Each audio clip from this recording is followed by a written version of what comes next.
Hello beautiful people, Dawn your tarot teacher here. Join me now as we continue our learning journey and step into the gracious card of strength. This card is number 8 in the Major Arcana and it carries the vibration of the lemniscate, the infinity symbol. When we look at the number 8 upright, we see the reflection of above and below, and on its side it becomes the eternal loop of energy, the rhythm of vibration and the laws of harmony. The centre point of this symbol is the balance between polarities, between form and force, between love and power. Number 8 carries the energy of strength, authority, and personal power. On the Kabbalistic tree of life, strength is aligned with the Hebrew letter Tet, which means serpent. This symbol beautifully mirrors the Kundalini energy, the coiled life force rising through the spine, which Leo governs astrologically. Strength walks the 19th path, connecting Chariot to Gambora. This path teaches us a sacred balance between compassion and discipline, between grace and power. Just as the woman in the card tames a lion with love, this path invites us to master our primal forces through conscious partnership. Tet also reminds us of the serpent's wisdom of transformation and healing and the awakening of inner fire. Now let's take a closer look at the imagery of this card. Here the fool meets a gentle woman dressed in a white gown, symbolising purity and grace. She is not battling the lion, she is taming it with love, compassion and a quiet confidence. The lion, a symbol of raw life force and masculine energy, becomes her faithful companion. They are connected by a wreath of roses, forming an infinity loop between them. This is the dance of harmony, the seed of the opposite within each. The lion also holds deep alchemical meaning. The golden lion is the solar life force, the awakened Kundalini within.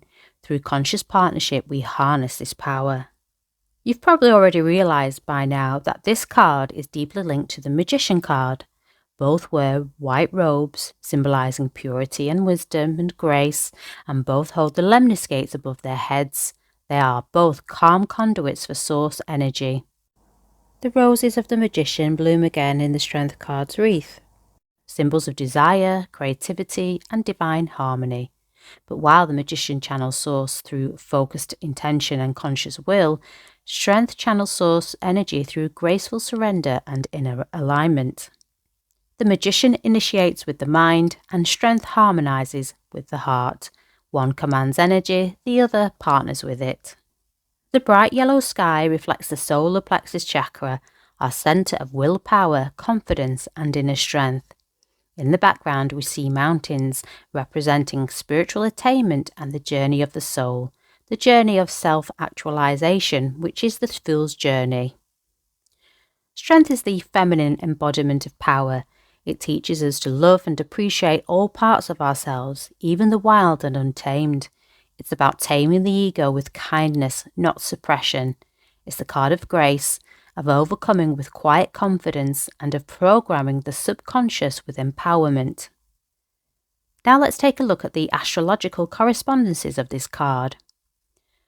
Now we've already mentioned Leo, and the Strength card is ruled by Leo, which is a fixed fire sign governed by the sun. Leo brings us dynamic confidence, radiant creativity, and the courage to shine. In astrology, Leo rules the 5th house, the realm of self-expression, joy and inner fire. And Leo also governs the spine, the channel of Kundalini energy, the serpent fire that rises within us. The esoteric titles of this card are Daughter of the Flaming Sword and Leader of the Lion.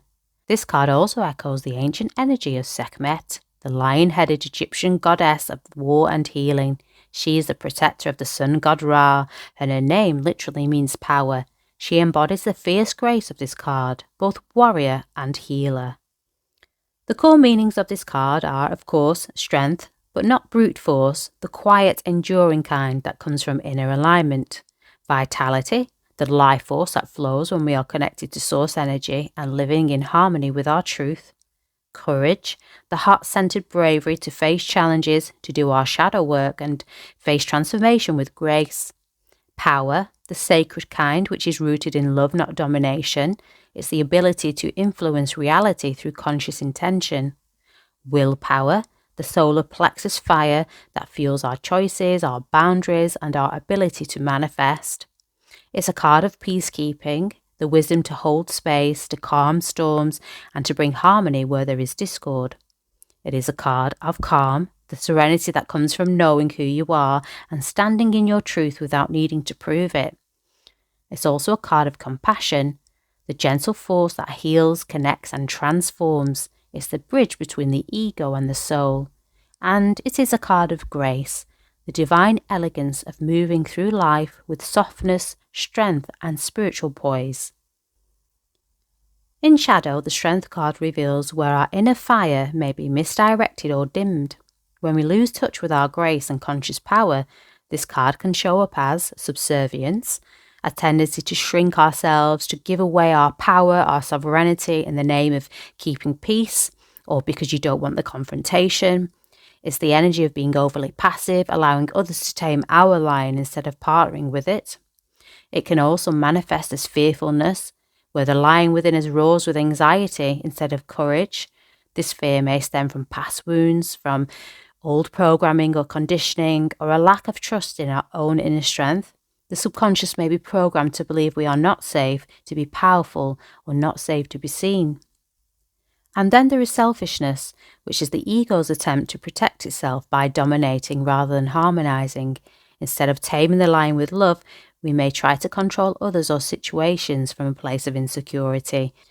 The shadow side of this card invites us to gently realign. So ask yourself, where am I giving away my power? Where am I afraid to be seen? Where am I leading from ego instead of soul? And then with compassion to return to the center of the lemniscate, the balance point between love and power. Be sure to journal any insights as they come. And so, through the grace and humility of strength, the fool learns to lead with love, to tame with compassion, and to walk forward with radiant confidence.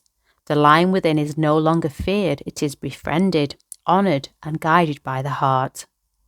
Next, the fool meets the hermit, the wise wanderer who walks alone but is never lonely. With a lantern in hand and staff by his side, the hermit invites us into sacred solitude, a space where truth whispers and inner light is revealed. Join me next as we meet the hermit, the guardian of introspection, the teacher of soul silence, and the guide who shows us that sometimes the most powerful journey is the one within.